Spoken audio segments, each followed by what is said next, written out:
Hey guys, welcome back to the Wandering Wind. Recently I talked about how I wanted to do um, a tutorial on how to use Plex media server. So I'm going to kind of show you what I do with Plex to watch anything and everything that I love on whatever device I have in my home, or even outside of my home. I share my Plex server with a couple of friends too, so that's nice. But okay, so here's what I do. I'm going to go ahead and go over to my screen cap scene and show you what I do. So this is my Windows desktop. Very nice, very Spartan, It's got the standard Windows background logo, so, But down here, you'll see this Plex Media Server. Oh, wait, no, I have to actually move my webcam over for you to see it first. Oopsie, my bad. Okay. So, if you see right down here, you'll see that it says Plex Media Server. So if I double click this, it will actually bring me into the Plex Media Server interface here, which basically is all my stuff from my web server and everything else. So, what is Plex? Well, I'll go ahead and show you. Plex.tv. And let's go there first.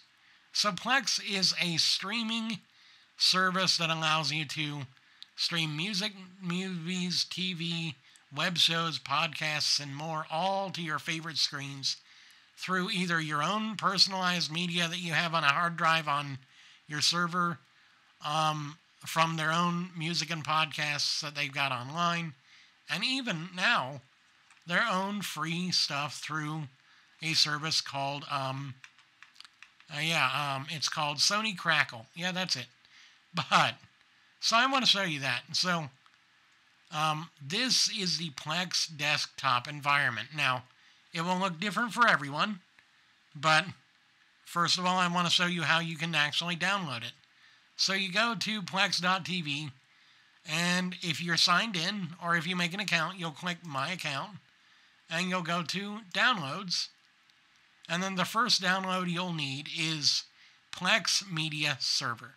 Now, don't worry about Plex Pass. That's a premium service that just gives you a couple extra options, like the new apps that they've got and everything else, advanced audio for lossless stuff and everything else, premium photo access, movie and TV extra stuff, But what we want to do is we want to download Plex Media Servers. Now, so you can actually use this with Windows, Mac, Linux,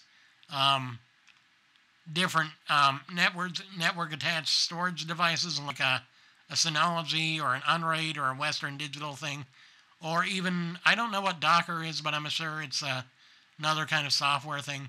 But you click download, it'll download, then you'll click it and you'll install it, and it'll pop up in your icon tray down here saying Plex Media Server, and then you double tap it, and it'll bring you to the web interface where you'll sign in and begin to set up your media server. So if I go here, I click Account, and I click, well, actually, if I just click Settings here, it will allow me to go and see what I've got on my server.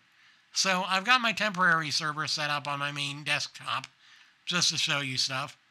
And if I go down here to Libraries, and I've already got two folders already set up, movies and TV shows. Now if I click Edit, or if I click this three dots down here and click Scan Library Files, it'll actually scan the files and add whatever TV shows are in there. Same with movies. If I scan that, it will add whatever movies are there. And then I go back here, and I click on More. Now, you can actually pin these to the home menu, so you don't have to go into More, but for this tutorial, I'll just show you how it is normally, or to begin with. So we click Movies, and you'll see here I have a movie from 1977 called Wizards.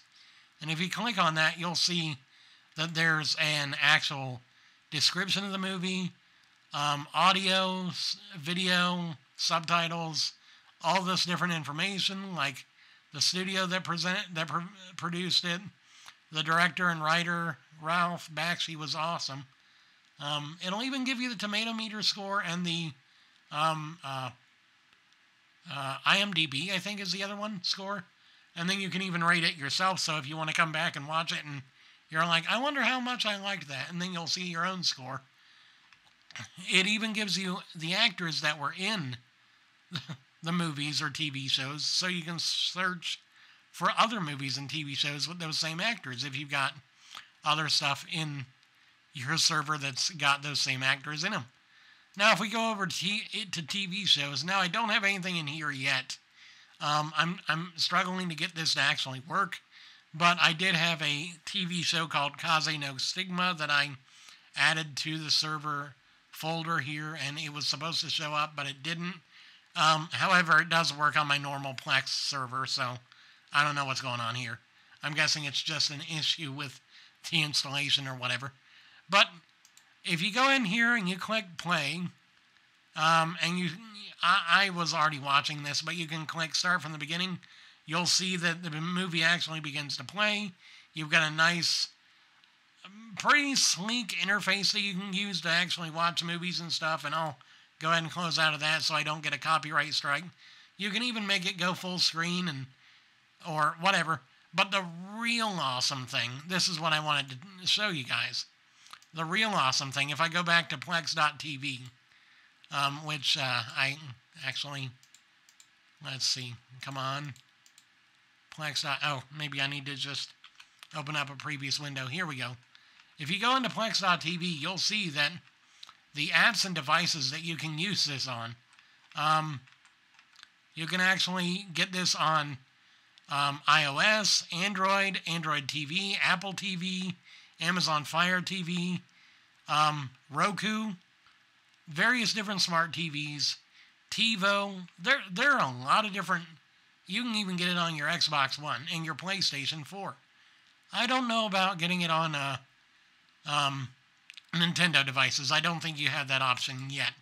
I'm thinking they're trying to work that out, but you can watch on any device that you have that you want. Well, if you want to watch on your Android phone or your iOS phone, you'll need to actually pay extra for Plex Pass, but you know, beyond that, you actually have a pretty good selection of devices you can use, and you can have up to 3 different user accounts at a time. So if you go here, you'll see that I've got in users and sharing, I've got myself as my home user, but if I wanted to share with a friend, I could enter their username or their email and click continue, and I would be able to share with them. Or if I wanted to add more managed users on my own network, I could do that and have, like, say, my mom and then my sister and her husband and whoever. I mean, it's really awesome, and it's really nice to be able to do this and just have all this up and running like it should be. You can even set up a password if you want to make it to where only you can access certain folders in your server, like if you've got personal home videos or whatever that you don't want guests to access or whatever. And it's really nice. It really is nice to be able to have this set up like it is. And so Plex, I think, is the best streaming platform, streaming service, I guess you could call it, for the money. It does offer you plenty of free streaming content through, of course, Sony Crackle, as well as I'm hearing that there might be talks with services like Tubi TV and even Pluto TV for live content, which I don't know if that will actually go through, but this is just what I'm hearing in backdoor conversations and stuff. But, you know, it's pretty nice. I love it. I really do. It's a great piece of software. I think you should go download it. I'll actually leave the link in the description below. Disclaimer, it will be an ad-supported link, so if you click on it and you see this screen that says, wait a few seconds to continue, don't worry about that. That's just so that I can earn a bit of money while also giving you access to the free software and the free platform to be able to use your own streaming media in whatever shape or form you want. And, you know, you can get media in all kinds of forms. You can rip it from your old DVDs or Blu-rays. You can find it online if you don't have a problem with that. I wouldn't recommend it, but you can do that. Just all kinds of different things. And, you know, it's pretty awesome, I think. You could even download your favorite YouTube videos through a Chrome add-on and store them, as far as, like, if you have a favorite web series that you just don't always like opening up YouTube to watch, but you still want to have on your streaming options, you can just put that on your server and whatever. You know, it's pretty cool. It's pretty awesome. I think it's really nice to be able to have that kind of an option in these days and this day and age. If you guys want more in-depth tutorials on this and everything, then I'll definitely be making more of those here soon. Thank you guys for watching, and as always, I love you guys very much. I'll see you again soon. Until then, take care of yourselves. I love you very much.